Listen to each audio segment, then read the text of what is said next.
Ya voy para allá.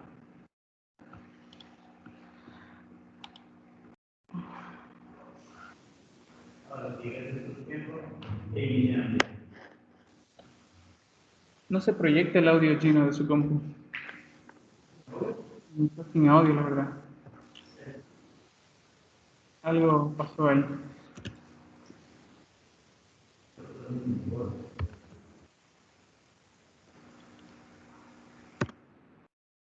Listo, doctor.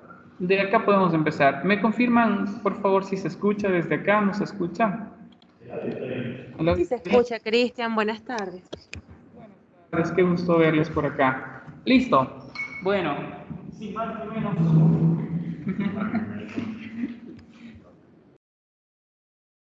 Listo. Bueno, lo que corresponde ahora es de los medios de cultivo, ¿no? Y planeamos con los jóvenes luego preparar un medio sencillo para la espirulina, ¿no? Entonces, queda abierto igual cualquier espacio de preguntas, de debate, de discusión. Listo. Bueno, no hay para... Ah, ya.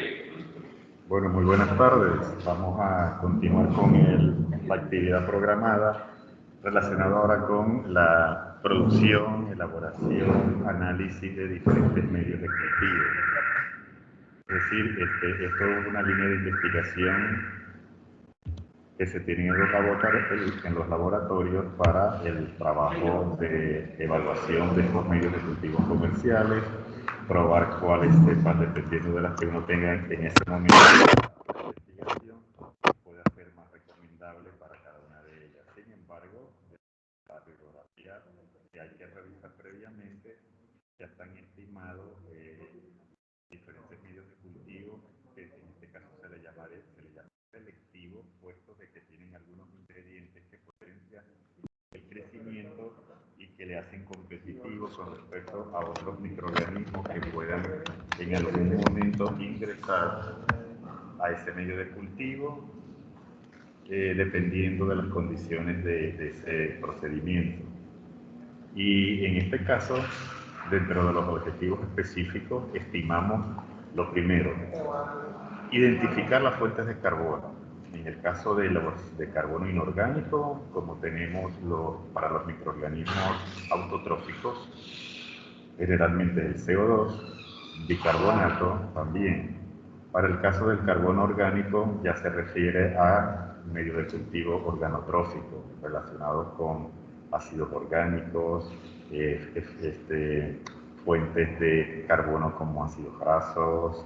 Tenemos también azúcares de cualquier tipo de polímero que pueda ser biodegradado por bacterias que están presentes en algunos de estos microorganismos a través también de sus bacterias asociadas. De tal forma que los macroelementos carbono, nitrógeno, fósforo, azufre, el azufre ya es un macroelemento puesto que es esencial para la producción de enzimas y tiene que ver con la actividad fotosintética.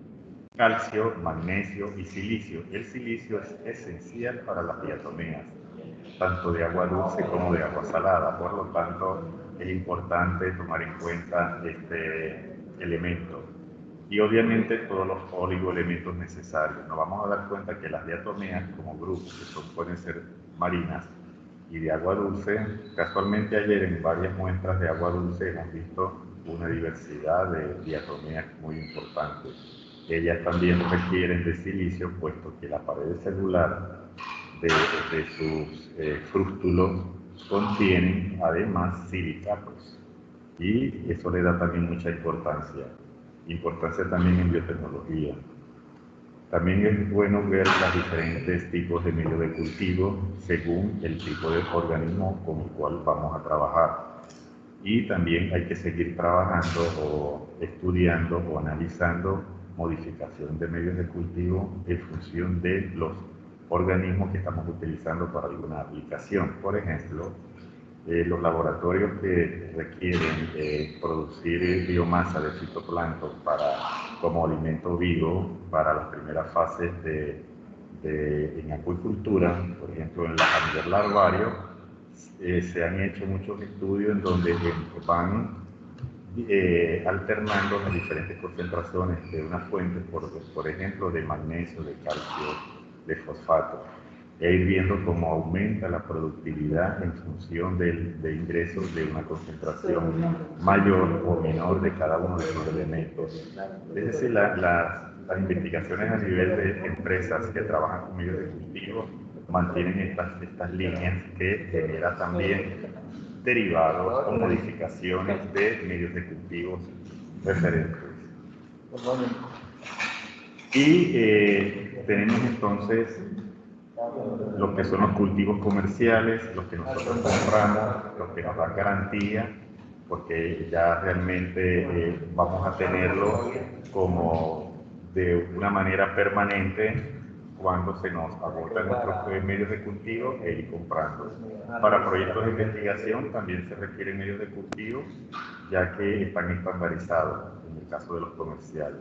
Artesanales son los que nosotros podemos utilizar de una manera sin comenzar a hacer algunos experimentos que nos permitan entonces evaluar los nutrientes que tiene y de tal manera de proponerlo como medio nuevo. Fíjense ustedes que en mi caso, yo trabajé en un laboratorio de biotecnología marina en la Universidad de Santiago de Compostela en España, y mi proyecto era sobre utilización de recursos agrícolas como fuentes de nutrientes para elaboración de medios de cultivo.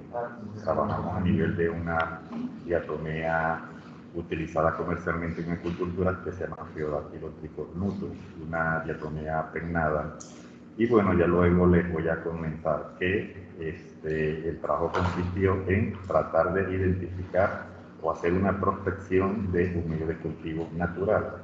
Ese término natural significa que nosotros podemos utilizar extracto de suelos por la gran cantidad de nutrientes que tiene. Eso se hace a diferentes concentraciones y ver algunas concentraciones que potencia el crecimiento, potencia la producción de biomasa, y en algunos casos altas concentraciones ya pueden ser inhibitorios en función de algunos elementos que estén allí con altos contenidos.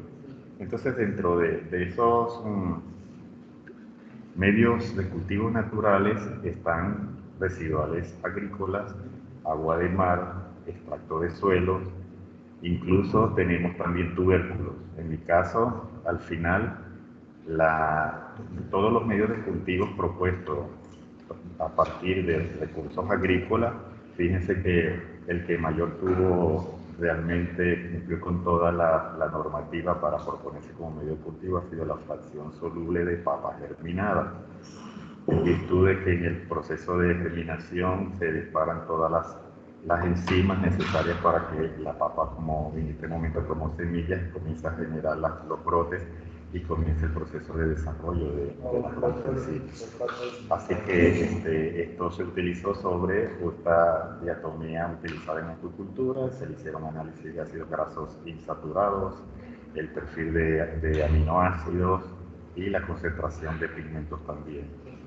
Y luego tenemos medios de cultivos sólidos, líquidos, medio de cultivo de mantenimiento. Mantenimiento quiere decir cuando nosotros tenemos una cepa que no la tenemos en cultivo y que se mantiene, por ejemplo, en una condición sin activarle metabólicamente. Esto más que todo está a nivel del uso para ceparios.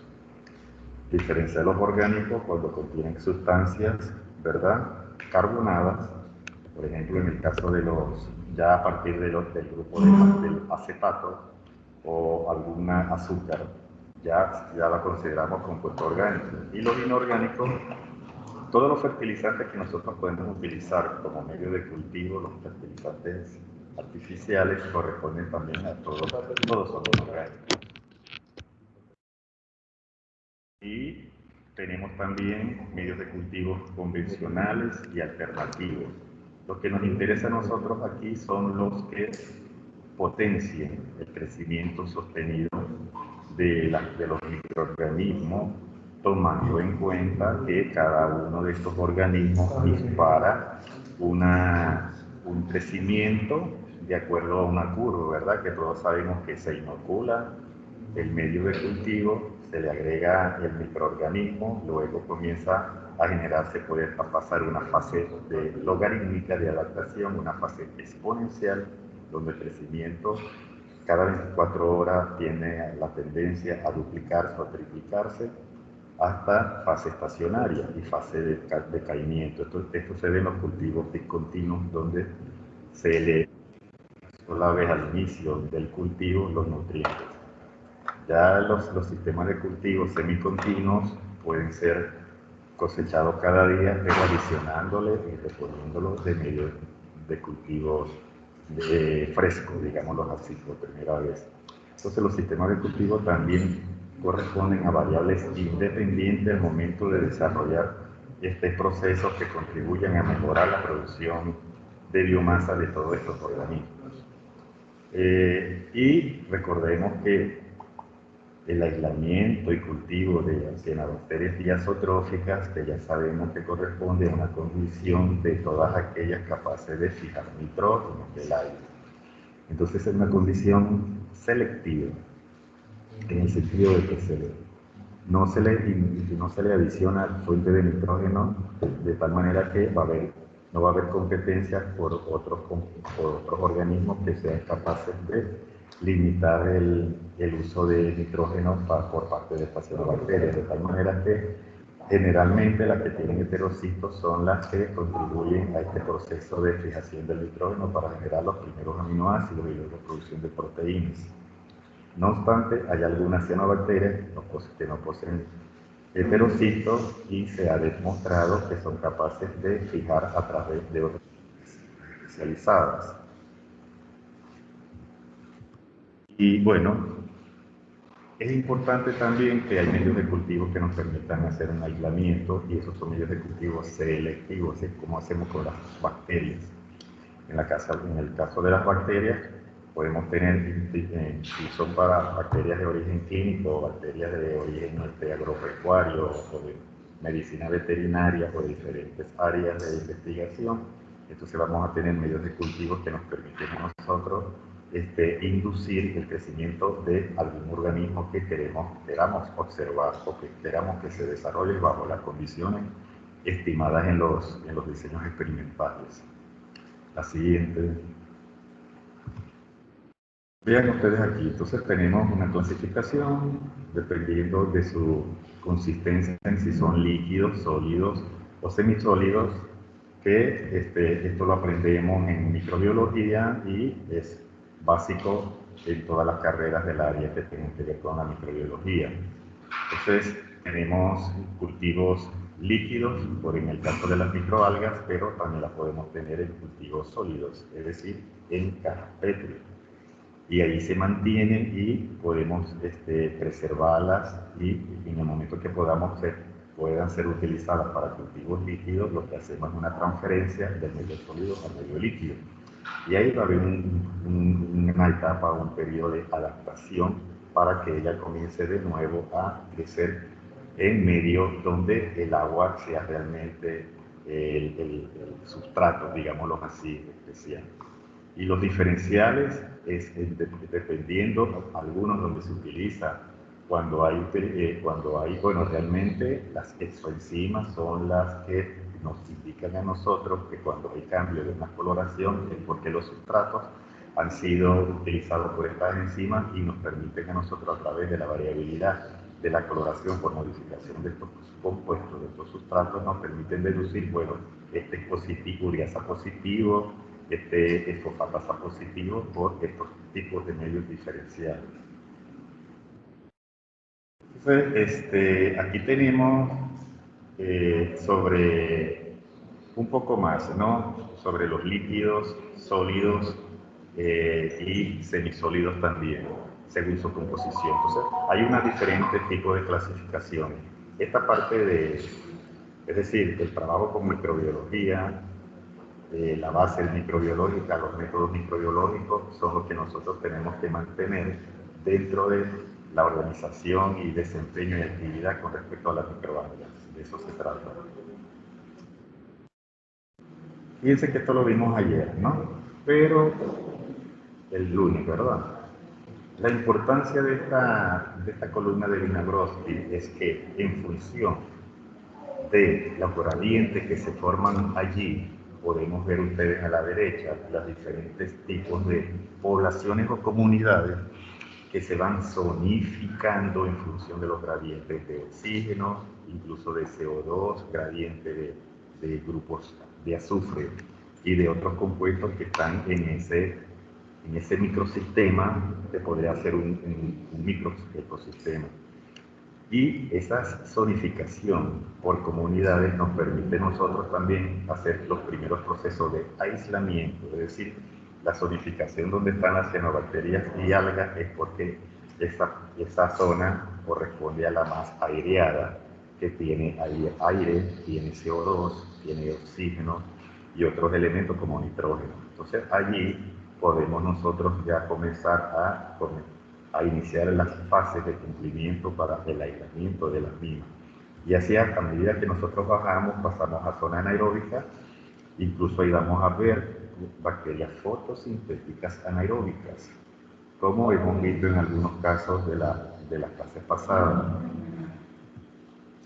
Entonces, esto es un poco para que observen simplemente allí las diferentes fases. Y eso nos permite a nosotros una rápida clasificación en función de los gradientes que hay ahí, de los contenidos de fuentes de energía y fuentes de carbono para el desarrollo y crecimiento de los diferentes organismos fotosintéticos abajo. Es decir, que en estas columnas la fuente de luz puede ser superior, puede ser lateral o puede ser inferior, pero dependiendo de si es lateral o está supeditada en la parte alta, entonces ahí la zonificación va a variar. Eso es importante tenerlo presente en los diseños experimentales. Fíjense que ya nosotros vimos con respecto a los medios de cultivos de las bacterias fotosintéticas, ¿qué nos interesa a nosotros? Aquí hay dos tablas en donde tenemos la parte de bacterias púrpuras azufradas, porque dependen del azufre como fuente de energía, y bacterias púrpuras no azufradas. La experiencia que nosotros le presentamos con estas bacterias rojas no azufradas, donde vimos nosotros el efecto del pH, el efecto de la concentración de compuestos, en el caso de medio nutritivo, se dieron cuenta que no estaba el ácido sulfídrico o un sulfito como fuente de energía. Entonces, yo le hago aquí las preguntas. Tanto el medio de cultivo para bacterias púrpuras azufradas como el medio de cultivo para bacterias púrpuras no azufradas, lean los diferentes ingredientes y díganme si en los dos medios de cultivo que son selectivos para bacterias fotosintéticas, indíquenme si ambos son organotróficos. El término organotrófico significa que ambos es cuando un medio de cultivo presenta compuestos orgánicos. Cuando nosotros hablamos, recuerden, de bacteria fotosintética, una fuente esencial que es la luz artificial o natural, pero aquí tenemos los ingredientes de sales que permiten a ellos ser utilizadas para su metabolismo. Entonces, si alguno me puede decir de ustedes si los dos son organotróficos, si hay uno inorgánico o los dos son inorgánicos, y luego indicar las razones por las cuales consideran que es inorgánico o que son orgánicos. Ya ustedes vieron química orgánica, ¿no? ¿Ah? Entonces, ¿qué me dirían ustedes para que puedan realmente opinar, ¿no? En este caso, porque la receta nos permite indicar cuáles son los elementos esenciales que se utilizan para que esa bacteria pueda aparecer, para que se pueda activar su crecimiento y la generación de exoenzimas o enzimas intracelulares para su metabolismo. Entonces, cada uno de esos ingredientes son selectivos, son esenciales para los grupos a los cuales va a trabajar el investigador en este caso. Fíjense que en los dos aparece baja iluminación. ¿Por qué? Entonces le voy a responder la pregunta. En ambos hay compuesto orgánico. En las bacterias púrpura azufrada lean y vean que aquí hay un acesodio, eso es acetato de sodio. Es un compuesto orgánico muy sencillo y fácil de ser asimilado como fuente de carbono. Entonces ese es el acetato de sodio. Y luego aquí en las púrpuras tenemos el extracto de levadura. El extracto de levadura es muy enriquecido porque contiene, imagínense, la cantidad de proteínas, la cantidad de compuestos de carbono y de ácidos grasos que enriquece el medio de cultivo, de tal manera de que estos, dentro de la clasificación de los medios de cultivo, se consideran medios de cultivo selectivos para estos dos grandes grupos. Entonces, vamos a continuar con esto. Fíjense ustedes, a la derecha tenemos un medio sólido y este corresponde a una bacteria fotosintética, que tenemos allí la pigmentación roja acentuada y utiliza un medio organotrófico porque hay ingredientes que corresponden a compuestos orgánicos, de eso se trata. Y tenemos entonces diferentes tipos de concentraciones, ¿no? Eso, recuerden que este corresponde al diseño experimental en cuanto a la concentración de nutrientes, se le llama caldo nutriente, para revisar si es capaz de crecer esta cepa de bacterias fotosintéticas. Entonces, esta fue la que nosotros hemos visto de la bacteria fotosintética roja no sulfurosa, es decir, que aquí no se utiliza el azufre como fuente de energía, sino simplemente el elemento tal que nos permite ser utilizado para la formación de otros biopolímeros necesarios para el crecimiento y desarrollo de la bacteria entre sí. Entonces, recuerden que nosotros esto lo vimos. Y aquí es simplemente para darle importancia a los procesos de extracción de los pigmentos fotosintéticos. Que si bien es cierto, estos pigmentos fotosintéticos, en este caso, cuando se necesiten, fíjense ustedes que ahí aparece, se utilizó solventes en acetona metanol 7H2. ¿Qué significa? Que se requiere solventes polares para poder extraer, y por lo tanto estos tipos de solventes indican ya que el compuesto en este pigmento son lipofílicos, como el caso de los carotenoides, y este color rojo corresponde a carotenoides, que son una variedad, unos derivados de los carotenos, pero que perfilan ese color más acentuado y tienen una longitud de onda al cual se le puede detectar diferente al betacaroteno, alfa-caroteno, gamma-caroteno, de eso se trata. Fíjense, este es el medio, también es un medio selectivo, medio BG11. El BG11 se caracteriza por tener un exceso de fuente de nitrógeno, que es el nitrato de sodio. Tiene, cuando uno saca la cuenta, 17.6 milimolar.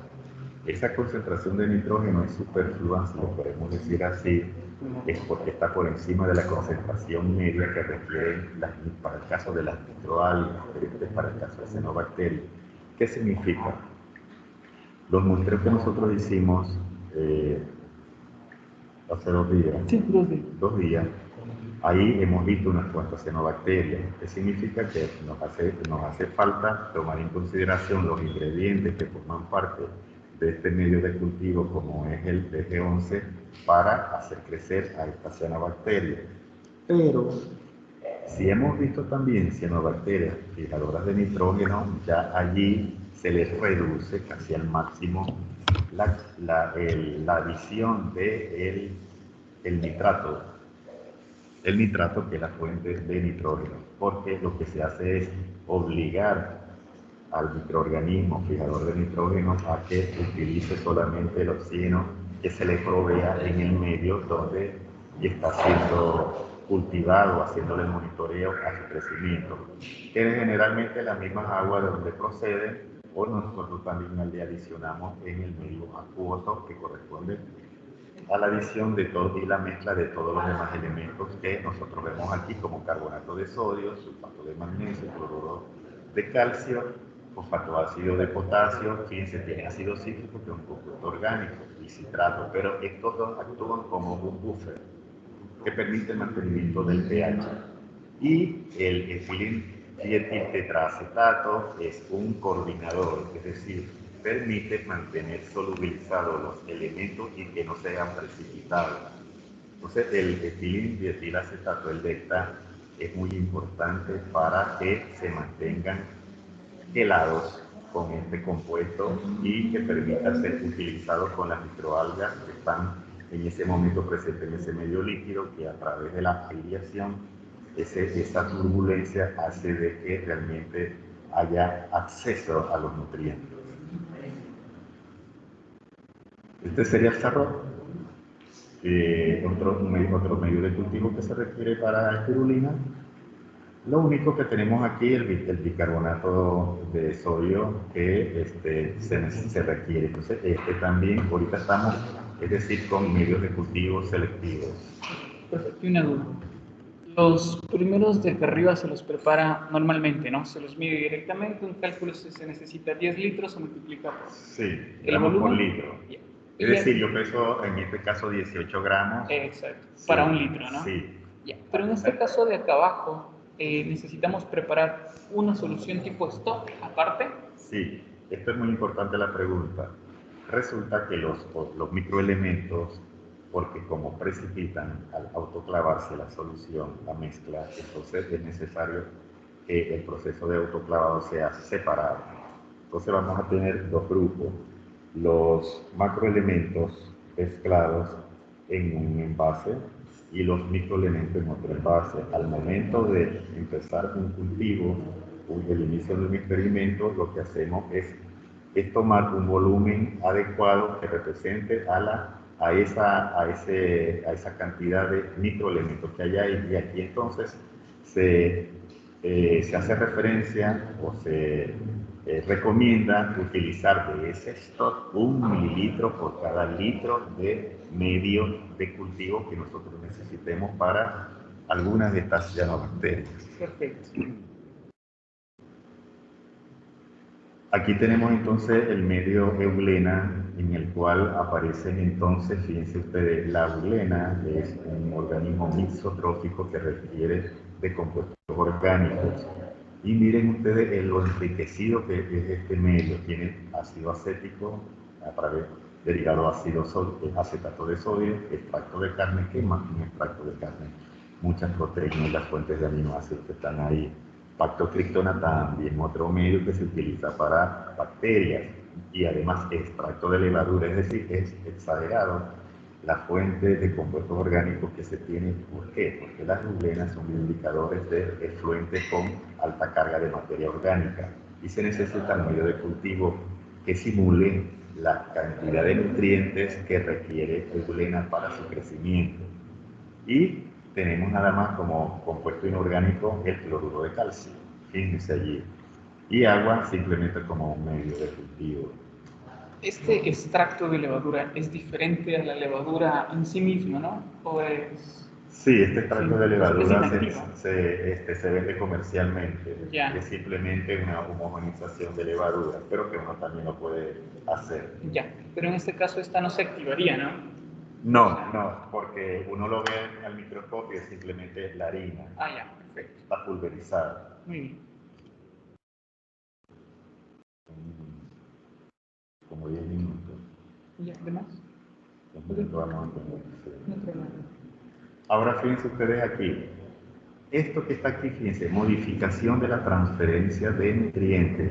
Esta fue una tesis de doctorado, en donde el doctorado tuvo que trabajar con cada uno de los elementos que nosotros vemos allí. Fíjense, cobre, zinc, azufre, hierro, silicio, selenio, magnesio y calcio, a diferentes concentraciones para ver cómo puede influenciar en el mejoramiento del medio de cultivo, con una patente que se llama medio algal, que se utiliza para la parte de acuicultura del fitoplancton.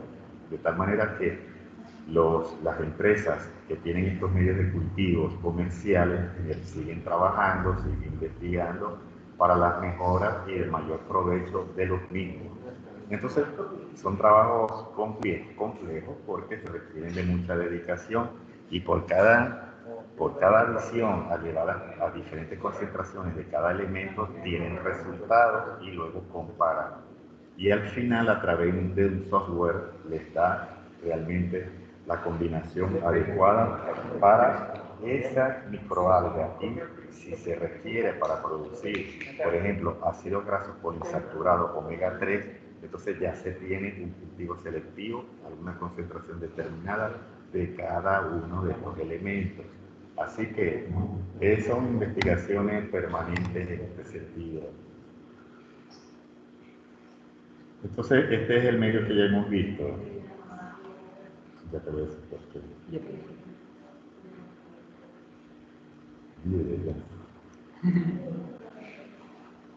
Bueno, aquí ahorita vamos a hacer un previo de unos 10 minutos, ¿no?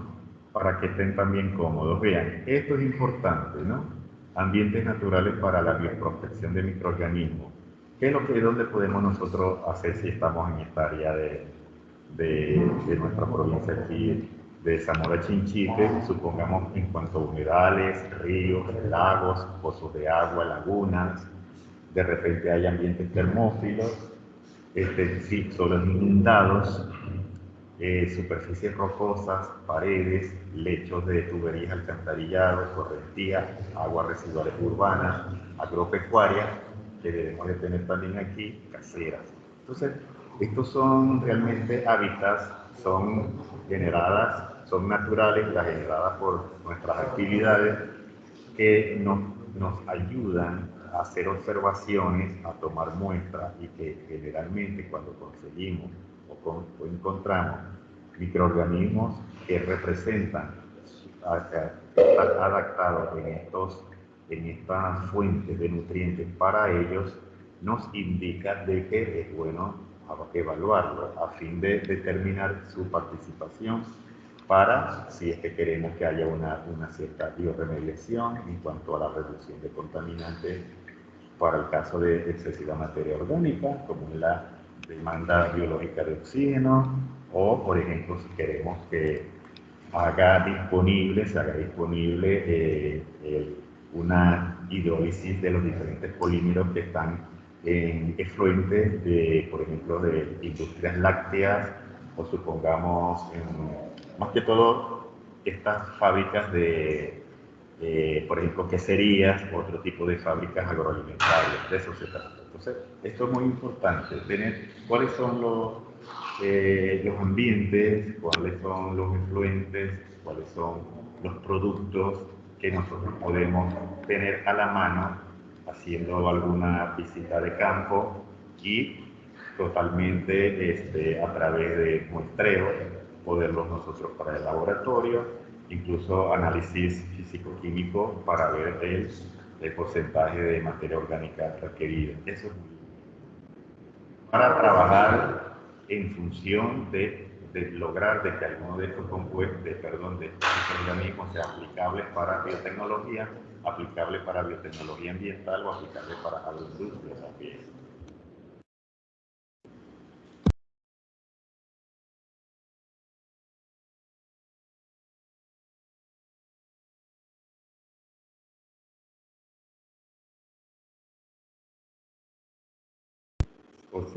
Compañeros, vamos a tener un receso de unos 5 minutitos, ¿ya? Empezamos cuarto para las 4 y terminaríamos prácticamente a las 4 porque nos comunican de la reunión, ¿no es cierto? Entonces, en 5 minutitos empezamos. Si tienen preguntas, si hay alguna inquietud, la quieren escribir, con todo gusto, ¿no? Vamos a estar aquí, solamente vamos a hacer un cambio de diapositivas por acá y empezamos en 5 minutitos máximo. Ok, gracias. Gracias, Cristian. Gracias.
que yo trabajé con el BG11 un tiempo, pero lo hice, o sea, con las sales, prácticamente.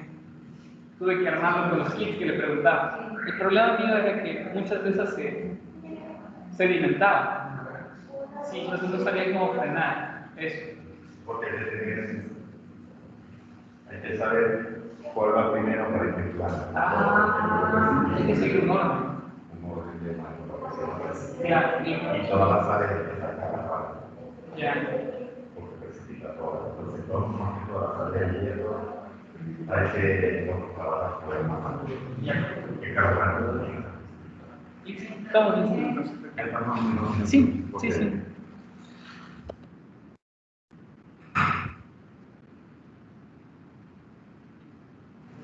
Sí. Me dice nada más. Ya le dices a ella.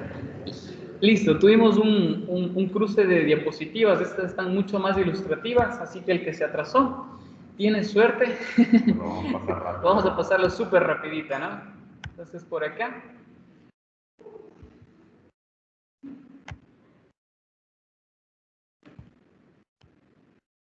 Ya, aquí, exacto. Sí, a ver. ¿Me confirman si se puede visualizar el material, las diapositivas? Sí, observa, Cristian. Sí. Vean ustedes, estas son unas fotos, fíjense ustedes, para diferenciar los diferentes medios de cultivo en agar. Un ejemplo que tienen ustedes en la parte izquierda superior de la bacteria fotosintética famosa, de la cual ya conocemos. Dice, hay que tener también, comenzar a trabajar en la parte de microbiología, cómo se maneja, cómo se toma el asa para la siembra respectiva. Donde ustedes ven aquí que en la parte izquierda, ahí es donde con el asa se colocó y está muy cargada, entonces hay que comenzar a hacer los trazos respectivos, el rayado respectivo para luego saltar, por ejemplo, al frente y lograr que ya está disminuida la carga del inóculo y así lograr poco a poco que se vaya aislando. Porque hasta tanto no veamos colonias aisladas, no decimos que está. Fíjense que a la derecha sí pueden ver ustedes varias colonias aisladas, esta es la clorela.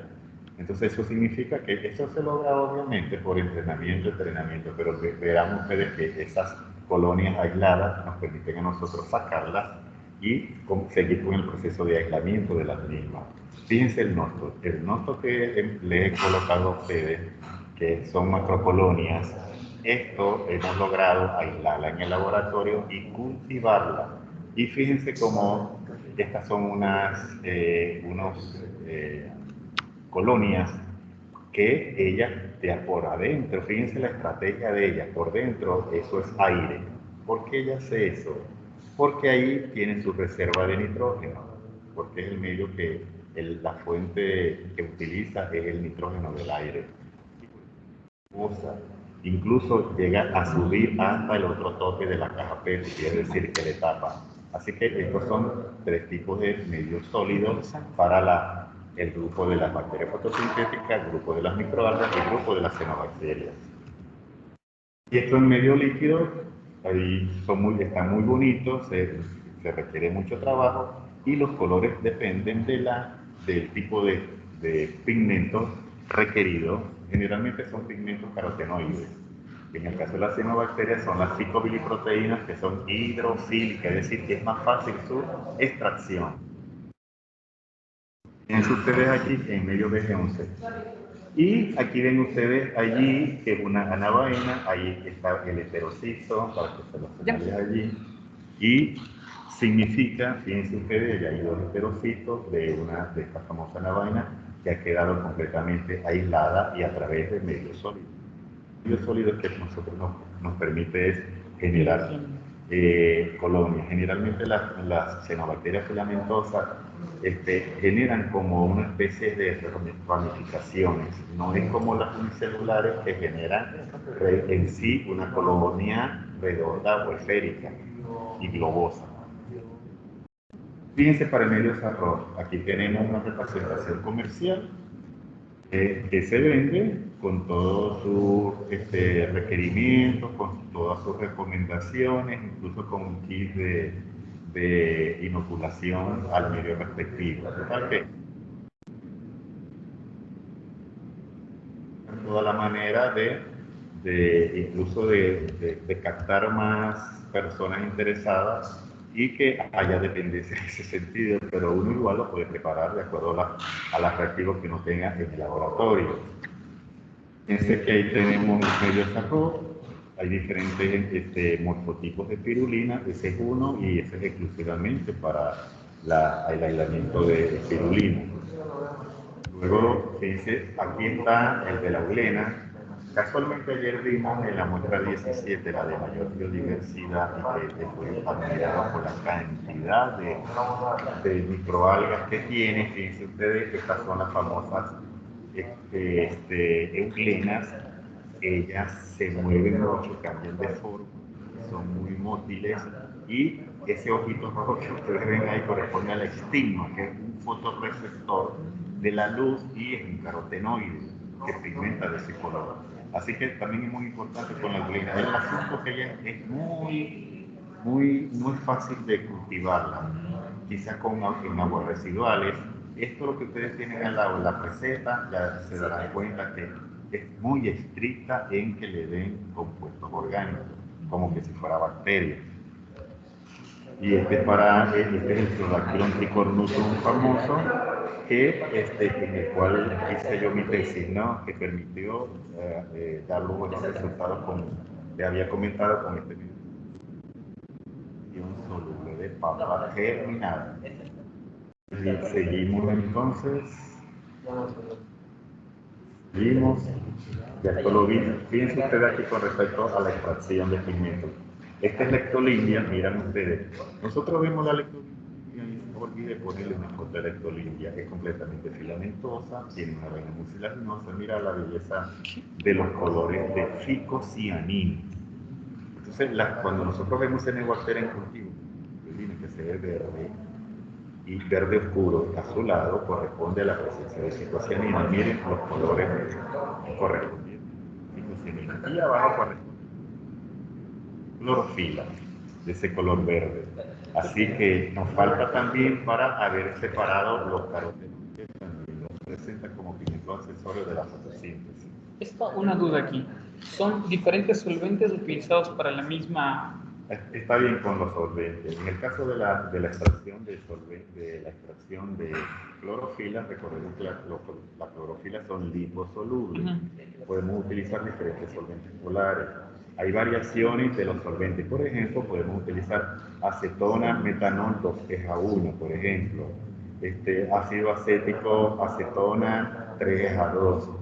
Esas combinaciones en cuanto a la relación volumen-volumen nos permite mejorar la extracción de estos compuestos. En cambio, las liproteínas son hidrosolubles, son proteínas.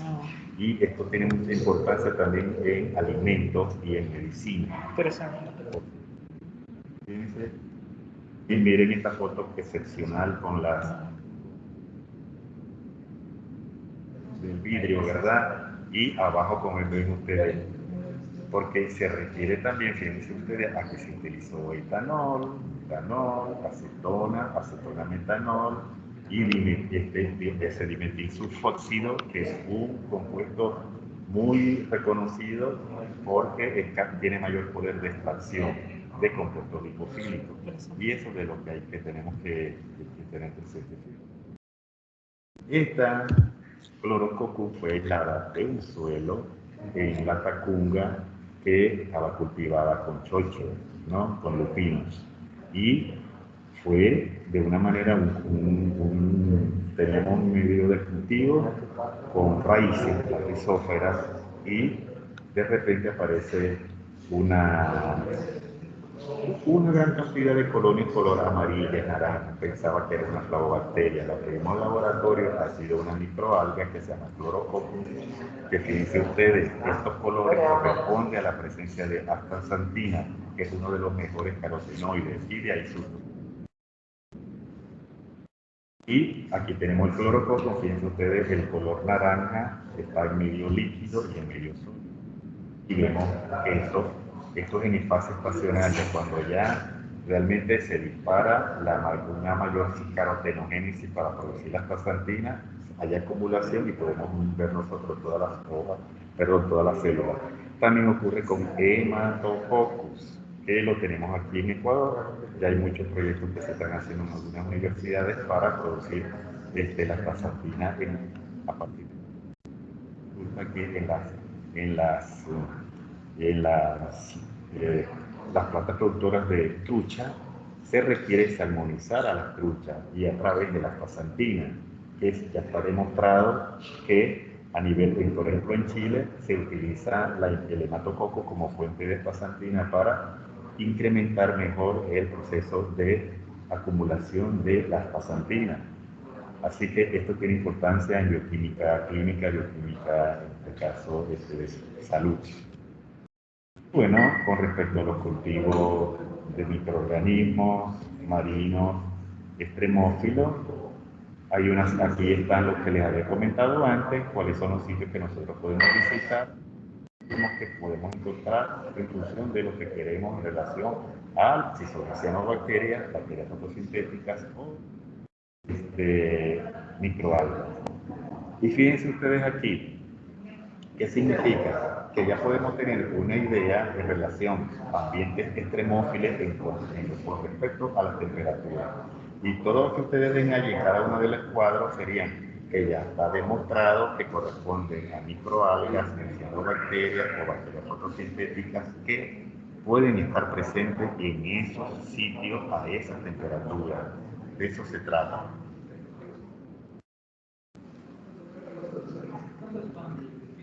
Y esto corresponde a ambientes hipersalinos, bajo pH y elevados pH. Entonces, fíjense, a elevado pH mayor de 10, tenemos cianobacterias, euglenas, clorelas, estaurastro. Y entonces, esto es una guía para nosotros, ¿no? De qué es lo que nosotros desearíamos para que podamos nosotros aislar estos microorganismos. Aquí vemos entonces los aislamientos medios sólidos, como ya se les había indicado. Esto es muy importante, ¿por qué? Porque resulta que nosotros no miramos a las bacterias propiamente dichas, a la bacteria fotosintética, a la cianobacteria, a las microalgas como únicas, como solas. No, ellas están asociadas con bacterias benéficas entre ellas. Y esto lo que ustedes ven ahí como cultivos arsénicos es, muchas de ellas tienen la particularidad de que le podemos extraer, le podemos aislar, le podemos separar las diferentes bacterias que están asociadas, porque realmente es un microambiente, es un equipo de trabajo que contienen estos microorganismos para que cada una de las bacterias aporte algo a las microalgas y las microalgas también le deriven algunos bioproductos a ellas mismas. Pero ¿cuáles son las condiciones de esa bacteria? Que si la microalga es aeróbica, obviamente las bacterias también serán aeróbicas. Que si la microalga necesita un pH entre 8 y 10, pues las bacterias también están adaptadas a esos sistemas. Entonces, hay monitoreos que nos permiten a nosotros deducir qué bacterias están asociadas y que no son productos de contaminación generada por algún medio de cultivo. De eso también son muchos trabajos que se hacen. Entonces estas son las etapas. Estas son las etapas para nosotros lograr un cultivo arsénico. Un cultivo arsénico es importante a nivel de investigación de mayor jerarquía, porque cuando se requiere probar que un microorganismo es capaz de utilizar un nutriente, por ejemplo, un grupo fosfato o un aminoácido, se requiere de que esté sí libre de bacterias. Entonces ahí los microorganismos fotosintéticos que tienen muchos exopolisacáridos se nos hace muy difícil porque los exopolisacáridos permiten que entren las bacterias en el polímero y no logramos que se pueda aislar por completo.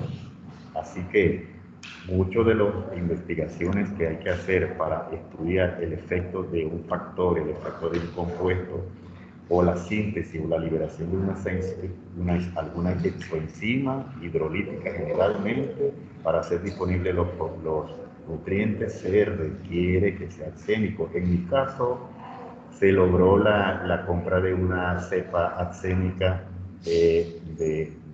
certificada de Tetracernis suecica para probar si realmente en la fracción soluble de papa con la cual estábamos trabajando hacía crecer a las Tetracernis, porque no teníamos una cepa arsénica de Pseudactylon tricornuto. Entonces es muy importante la rigurosidad científica para valorar realmente lo que nosotros queremos demostrar.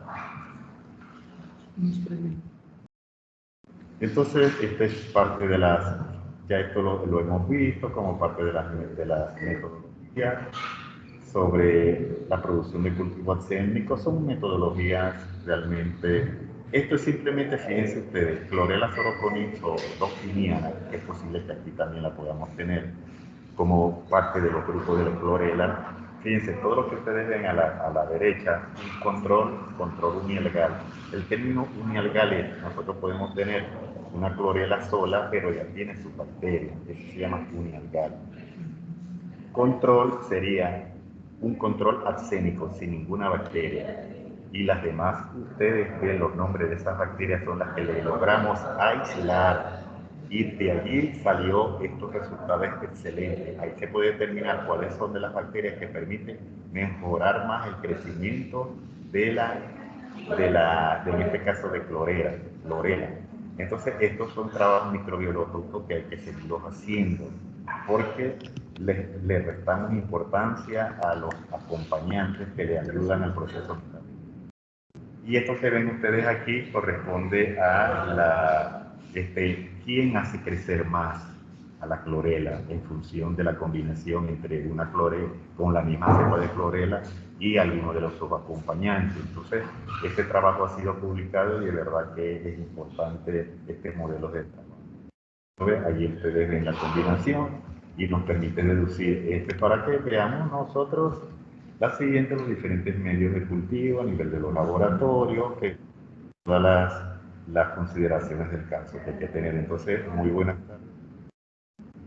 Esta parte relacionada con el cultivo, que también es importante tomar en consideración en el momento que estemos montando y aumentando el número de cepas en nuestro sitio de trabajo.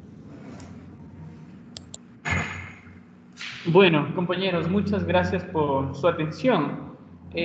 Comentarles, antes de darle la palabra a Mario, comentarles de que se ha elaborado un cuestionario súper rapidito que va a estar habilitado hasta la noche.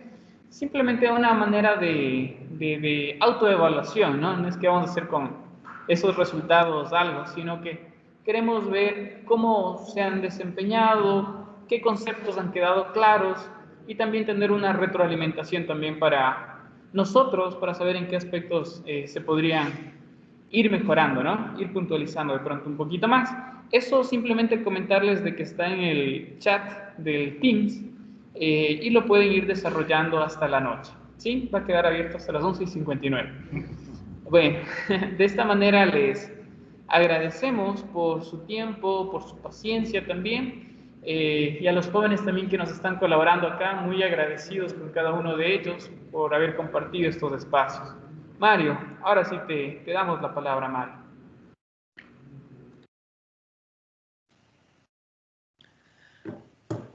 Hola, buenas tardes nuevamente, Cristian, doctor Ever y compañeros, señores estudiantes también, buenas tardes. Bueno, la verdad que interesantísimo la perspectiva que le han dado al taller, a este curso práctico, ¿no? Siempre viene bien, ayer hablábamos de forma más informal sobre las diversas líneas de investigación que tenemos dentro de la biología. La biología es bastante amplia. Entonces, dentro de esta línea de investigación de lo que sería la microbiología, la bioquímica también, viene bien este tipo de talleres, este tipo de eventos, por el bien no solo de nosotros, sino por supuesto esto se traduce a los estudiantes, ¿no? No serviría de mucho que se quede en nosotros si al final no ponemos en práctica o no llevamos a los estudiantes.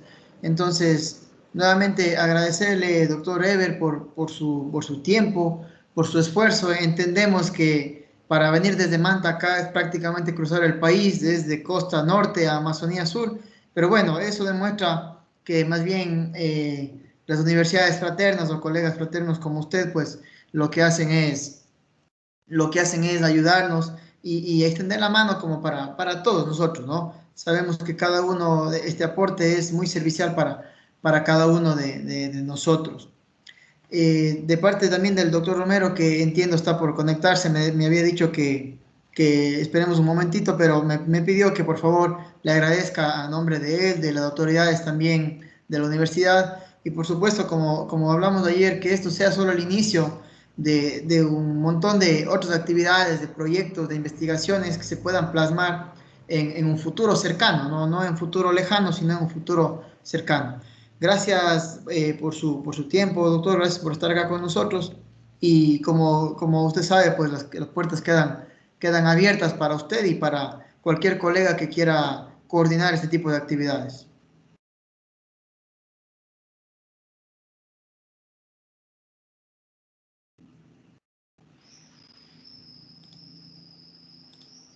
Siempre la docencia realmente me ha fascinado y la parte relacionada con proyectos de investigación. Supongamos, el muestreo que se hizo, que nos ha dado muy buenos resultados en cuanto a biodiversidad de estos microorganismos, queda aquí en el laboratorio para seguir siendo trabajado, para elaborar también proyectos de investigación que nos permitan que los estudiantes y los docentes puedan involucrarse hacia líneas de aplicación de estas microalgas de aquí, de la Amazonía, eso es lo más importante. Por ejemplo, las productoras de pigmentos fotosintéticos como los carotenoides, productoras de proteínas, de fibra, que pueden ser utilizados como ingrediente a la vez de elaboración de algún balanceado avícola, por ejemplo, y tratamiento de residuales porcinos, etcétera, etcétera. Es decir, debido a la diversidad metabólica de las microalgas, llamémoslo así, los demás grupos, nos permiten a nosotros, en función de los sustratos que podemos trabajar, nos generan diversidad de productos y que es sustentable, además de los bajos costos que se generan, que realmente se invierten en este sentido. Así que por la parte de proyectos de investigación, por la parte de vinculación, de pasantías también, quiero que nos mantengamos en esto. La directora de carrera de Ingeniería Agropecuaria de la Universidad Laica Eloy Alfaro, Paulina Espinosa, está muy contenta y ojalá ella me dice que podamos firmar algunos convenios para intercambio de profesores, de estudiantes, proyectos conjuntos, que es una de las cosas más importantes que debemos ver, y la interacción que existe entre las universidades, así que, y los cursos de capacitación también. Así que sería lo más importante es plasmar o comenzar a hacer algunas actividades que nos hagan, es decir, nos hagan sentir como de que se está generando efectos de lo que nosotros estamos iniciando acá, en beneficio de ambas universidades, en beneficio de los estudiantes y de la comunidad en general. Gracias, Mario. Muchísimas gracias. Y a todos también. No, más bien nosotros somos los agradecidos.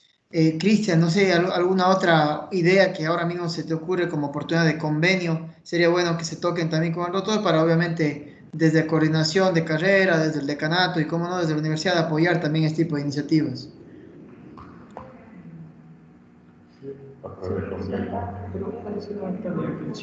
Sí. Sí, Mario, bueno, respecto a los convenios se puede hacer y hay, doctor, bienvenido. En unos minutitos le damos la palabra. Estamos conversando sobre una posibilidad.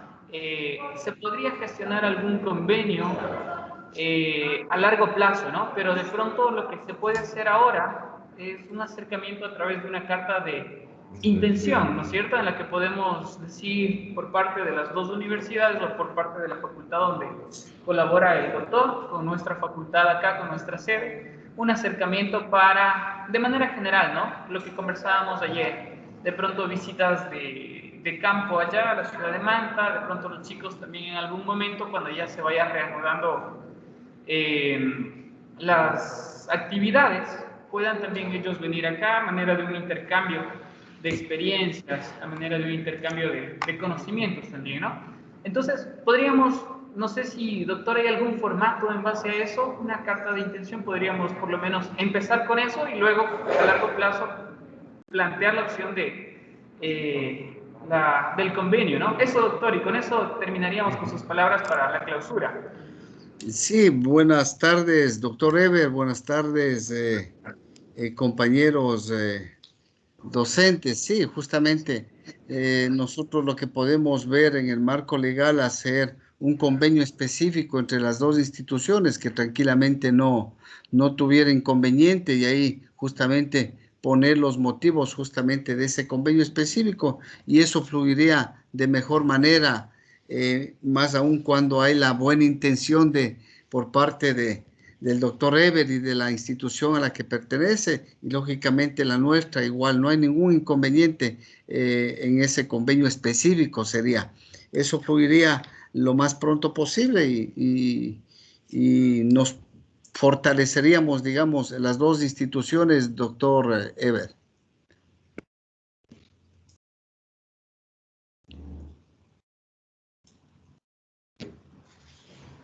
Sí, en manera especial un agradecimiento, doctor, a usted por su valioso tiempo, por su predisposición, por colaborarnos con sus valiosos conocimientos a nuestra universidad, a nuestros docentes, a nuestra sede de manera particular. Un agradecimiento grande.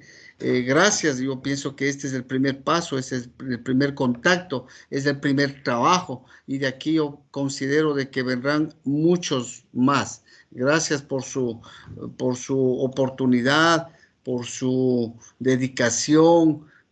¿Qué es lo que nosotros queremos? Mire, justo yo les veo los estudiantes motivados, participando en los trabajos que paulatinamente tenemos que ya irnos incorporando con los muchachos, con las precauciones respectivas, como ustedes bien lo han realizado. Gracias a Gino, gracias a Cristian, gracias a Galo, porque han estado directamente, gracias lógicamente a Mario igual, por estar directamente ahí en el trabajo del día a día, desde el día lunes, ayer y el día de hoy.